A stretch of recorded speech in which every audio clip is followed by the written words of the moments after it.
नमस्कार 4 पीएम में आप सभी का स्वागत है और मैं हूं आपके साथ आकांक्षा यादव। दोस्तों, मिडिल ईस्ट में अमेरिका और ईरान के बीच चल रहा संघर्ष अब एक खतरनाक मोड़ पर पहुंच गया है। जिस जंग की शुरुआत सीमित सैन्य कार्रवाई से हुई थी, वो अब पूरे खाड़ी क्षेत्र को अपनी चपेट में लेती नजर आ रही है। ईरान ने साफ संकेत दे दिया है कि जो भी देश अमेरिका और इसराइल का साथ देगा, उसे इसका भारी नुकसान होगा, उसे इसकी भारी कीमत चुकानी पड़ेगी। इसी चेतावनी के बीच ईरान ने संयुक्त अरब अमीरात यानी कि यूएई पर बड़ा सैन्य हमला करते हुए बैलिस्टिक मिसाइलों और ड्रोन की झड़ी लगा दी है। बताया जा रहा है कि ईरान की तरफ से एक साथ 117 से ज्यादा ड्रोन अटैक किए गए हैं और 16 मिसाइलें दागी गई हैं, जिसमें से कई यूएई के अलग अलग हिस्सों में जाकर गिरी हैं। और इस बात पर खुद यूएई ने मुहर लगा दी है, यानी कि इस बात को खुद यूएई ने कबूला है। इस हमले ने खाड़ी देशों को यह संदेश दे दिया है कि यह जंग अब सिर्फ अमेरिका और ईरान के बीच सीमित नहीं रही है। जानकारी के मुताबिक यूएई पर इस हमले में कम से कम 16 बैलिस्टिक मिसाइलें दागी गई हैं, जबकि बाकी हमले ड्रोन और अन्य मिसाइल सिस्टम के जरिए किए गए हैं।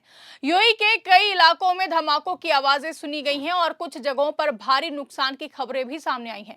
खास तौर पर तटीय क्षेत्रों और सैन्य ठिकानों के आसपास कई मिसाइलें गिरी हैं, जिससे वहां अफरा तफरी का माहौल बन गया है। यूएई के एयर डिफेंस सिस्टम ने कई मिसाइलों को हवा में ही मार गिराने का दावा किया है, लेकिन कुछ मिसाइलें रोकने में नाकाम भी रही हैं, जिसके चलते कई इमारतों और इंफ्रास्ट्रक्चर को नुकसान पहुंचा है। यूएई के राष्ट्रपति मोहम्मद बिन जायद अल नहायन ने देश को संबोधित करते हुए कहा कि यह समय बेहद कठिन है और देश को एकजुट होकर इस चुनौती का सामना करना होगा। उन्होंने कहा कि यूएई किसी पर हमला नहीं कर रहा है, लेकिन उस पर लगातार हमले किए जा रहे हैं। उन्होंने भरोसा दिलाया कि देश की सेना और सुरक्षा एजेंसियां पूरी तरह सतर्क हैं और हर खतरे का जवाब देने के लिए तैयार हैं। हालांकि उन्होंने यह भी संकेत दिया है कि मौजूदा हालात पूरे क्षेत्र के लिए चिंताजनक है। दरअसल ईरान का यह हमला अचानक नहीं हुआ है। पिछले कुछ दिनों से खाड़ी क्षेत्र में तनाव लगातार बढ़ता जा रहा था।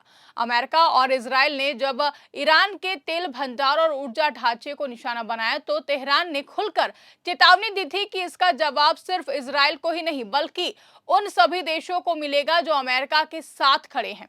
इसी चेतावनी के बाद ईरान ने अपने पड़ोसी देशों में मौजूद अमेरिकी सैन्य ठिकानों और सहयोगी देशों को निशाना बनाना शुरू कर दिया। आज सत्ता की आंखों में आंख डालकर पत्रकारिता करना मुश्किल हो गया है। हम पर मुकदमों से लेकर चैनल को बंद करने का दबाव बनाया जा रहा है। मुश्किल दौर है, लेकिन हम हार नहीं मानेंगे। इसीलिए 4 पीएम को ज्यादा से ज्यादा ज्वाइन करें और स्वतंत्र पत्रकारिता को जिंदा रखने के लिए जितना हो सके हमारा आर्थिक सहयोग करें। उम्मीद है कि आपके सपोर्ट से ये जंग भी हम जीत जाएंगे। इससे पहले ईरान ने कुवैत में भी बड़ा हमला किया था।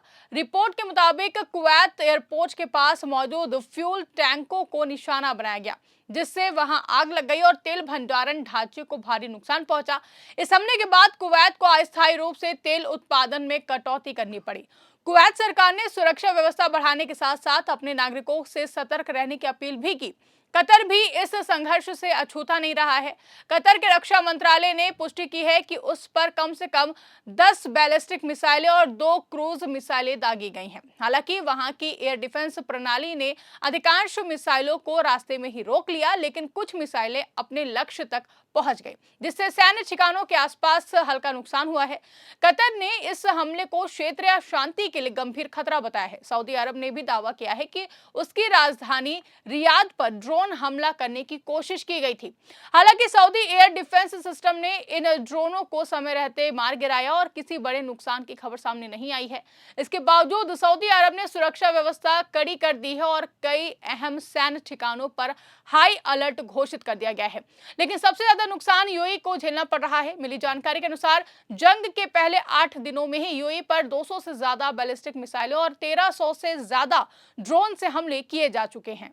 दुबई और अबू धाबी के आसपास कई इलाकों में इन हमलों के निशान भी दिखाई दे रहे हैं। तटीय क्षेत्रों में मौजूद कई महत्वपूर्ण ढांचे प्रभावित हुए हैं, जिससे वहां के लोगों में भय का माहौल है। वहीं ईरान की रणनीति साफ दिखाई दे रही है। वो सीधे अमेरिका से टकराव के साथ साथ उसके क्षेत्रीय सहयोगियों पर दबाव बना रहा है। ईरान का मानना है कि खाड़ी देशों ने अमेरिका को अपने सैन्य अड्डे इस्तेमाल करने की अनुमति देकर इस संघर्ष में अप्रत्यक्ष रूप से हिस्सा लिया है। इसलिए अब ईरान उन्हें ये दिखाना चाहता है कि अगर वो अमेरिका के साथ खड़े रहेंगे तो जंग का असर सीधे उनके देशों पर भी पड़ेगा। इस बीच एक और खतरनाक पहलू सामने आया है, पानी को लेकर बढ़ता संकट। जानकारी के अनुसार अमेरिका ने ईरान के कुछ जल आपूर्ति प्रणालियों को निशाना बनाया है। खासतौर पर ईरान के केश्म द्वीप पर बने एक डिसलिनेशन प्लांट पर हमला किया गया है, जो समुद्र के खारे पानी को पीने योग्य बनाने का काम करता है। इस हमले के बाद आसपास के कई गांवों में पानी की सप्लाई प्रभावित हो गई है।